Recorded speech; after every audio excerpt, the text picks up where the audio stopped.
ಅದೇನೋ ಗಾದೆ ರಾಮಚಂದ್ರಗೌಡ ಹೇಳ್ತಾರಲ್ಲ, ಏನೋ ಗಜಂ ನೈವ ಅಶ್ವನ್ನಯ್ಯ,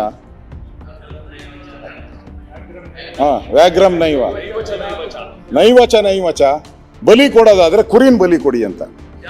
ಇವೆಲ್ಲ ಮೈ ಮೇಲೆ ಬೀಳ್ತಾವಲ್ಲ. ನೀವು ಸಿಂಹನ ಕಡಿಯಕ್ಕೆ ಹೋದ್ರೆ ಅದು ನಿಮ್ಮನ್ನೇ ಕಡಿದು ಬಿಡ್ತೈತೆ, ಆನೆನ ಕೊಡಿಯಕ್ಕೆ ಹೋದ್ರೆ ಆನೆ ನಿಮ್ಮನ್ನು ಹೊಡಿತೈತೆ. ಆವಾಗ ಇವ್ರಿಗೆ ಎಲ್ಲ ಈ ನಮ್ಮಲ್ಲಿ ಅಣ್ಣಮ್ಮ ಮಾರಮ್ಮ ಊರಬ್ಬ ಎಲ್ಲ ಮಾಡ್ತೀರಿ ಪಾಟೀಲ್ರಿ, ನಿಮ್ಮಲ್ಲಿ ಮಾಡಲ್ಲ, ನಮ್ಮಲ್ಲಿ ಮಾಡ್ತೀರಿ. ಅವಾಗ ಕುರಿಗೆ ಚೆಂಡು ಹೂವು ಹಾಕ್ಬಿಡ್ತೀರಿ, ಚೆಂಡು ಹೂವು ಹಾಕಿ ಚೆಂದಾಗಿ ನಾಮ ಎಳೆದು ಬಿಡ್ತೀರಿ, ನಾಮ ಎಳೆದ್ಬಿಟ್ಟು ತಗೊಂಡೋಗಿ ಕಡಿದ್ಬಿಡ್ತೀವಿ. ಹಂಗೆ ಇವ್ರನ್ನ ಎಲ್ಲ ಪಾಪ ಪೊಲೀಸವ್ರು ಕೊಡ್ತೀನಿ, ಪೊಲೀಸವ್ರು ಫೋಟೋ ಕೊಡಪ್ಪ. ನೀವೆಲ್ಲ ಇದ್ರಲ್ಲ ಇಲ್ಲಿ ಫೋಟೋ ಕ್ಲಿಕ್ ಮಾಡೋಕ್ಕೆ ಎಲ್ಲ ಇಲ್ಲಿದ್ರಿ. ನಿಜವಾಗೂ ಪೊಲೀಸವರೇ ಕರ್ಕೊಂಡು ಹೋಗಿದ್ದು. ಇಲ್ಲಿದೆ ನನ್ನ ಹತ್ರ ನೋಡಿ. ವಿರೋಧ ಪಕ್ಷದ ನಾಯಕರೇ ಪಾಪ ಅಂತ ಯಾಕಂತೀರಿ? ಅವ್ರು ಮಾಡಿದ ಪಾಪಕ್ಕೆ ಇದೆಲ್ಲ ಆಗಿರೋದು, ಅವ್ರು ಮಾಡಿದ ತಪ್ಪಿನಿಂದ ಇದಾಗಿರೋದ್ರಿ. ಸರ್ಕಾರ ಹೌದು.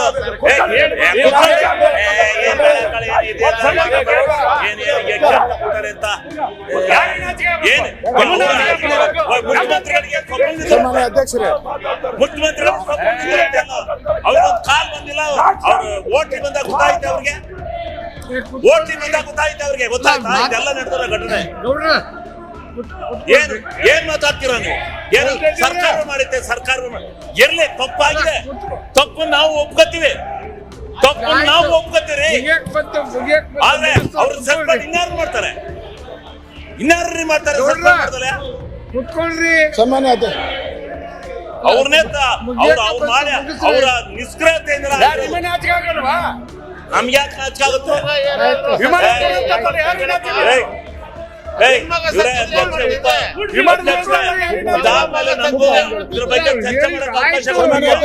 ನಡೆದ ಘಟನೆ ಅಲ್ಲಿದ್ದೀವಿ, ನಾವು ಹೇಳ್ತೀವಿ ಏನೇನ್ ನಡೀತು ಘಟನೆ ಅಂತ, ನಿರ್ಣಯ ಮಾಡೋಣ.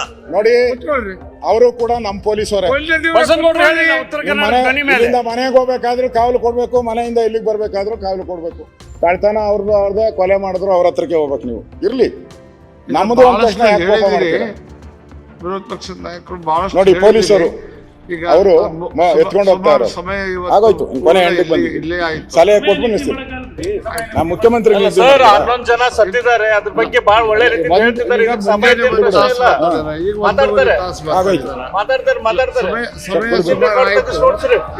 ಸನ್ಮಾನ್ಯ ಅಧ್ಯಕ್ಷರೇ, ನಾನು ಹೇಳೋದು ಸರ್ಕಾರ